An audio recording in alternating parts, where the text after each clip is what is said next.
বৈশ্বিক বাস্তবতার প্রেক্ষাপটে প্রতিনিয়ত নানা ধরনের চ্যালেঞ্জের মুখোমুখি হচ্ছেন সংযুক্ত আরব আমিরাতের প্রবাসীরা। এইসব সংকট মোকাবেলায় আরও সচেতন হওয়ার আহ্বান জানিয়েছে দুবাইয়ের বাংলাদেশ কনস্যুলেট। স্থানীয় সময় শনিবার আজমানে আয়োজিত মতবিনিময় সভায় দুবাইয়ে বাংলাদেশের কনসাল জেনারেল মোহাম্মদ রাশেদুজ্জামান বলেন, আইন কানুন মেনে চলা এবং দায়িত্বশীল আচরণ করা প্রবাসীদের জন্য অত্যন্ত জরুরি। এতে একদিকে যেমন ব্যক্তি নিরাপদ থাকবেন, অন্যদিকে আমিরাতে বাংলাদেশিদের ইতিবাচক ভাবমূর্তি আরও সুদৃঢ় হবে। আমরা হয়তো অনেক বড় কোনো অপরাধ করি না, কিন্তু ছোট ছোট অপরাধ করি এবং এই সংখ্যাটা অনেক বেশি। এটা কিন্তু এই দেশের আইন প্রয়োগকারী সংস্থার কাছে এই মেসেজটা চলে যায় এবং এই দেশের সরকার তখন মনে করে যে ওরা তো সমাজে অস্থিরতা তৈরি করছে।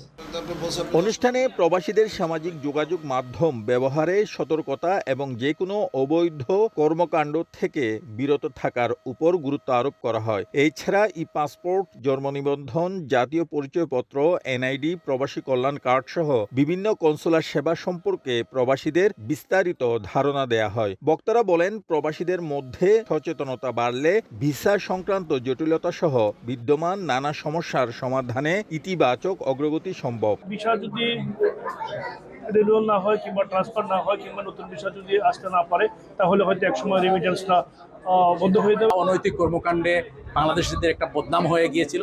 সেই জায়গাটায় আমরা কমিউনিটি, কনসুলেট এবং বিভিন্ন সমিতিগুলো কাজ করে যাচ্ছে। চাইলে আমরা প্রত্যেকেই দেশের পক্ষে আমরা পজিটিভ প্রচারণামূলক কাজকর্ম করতে পারি।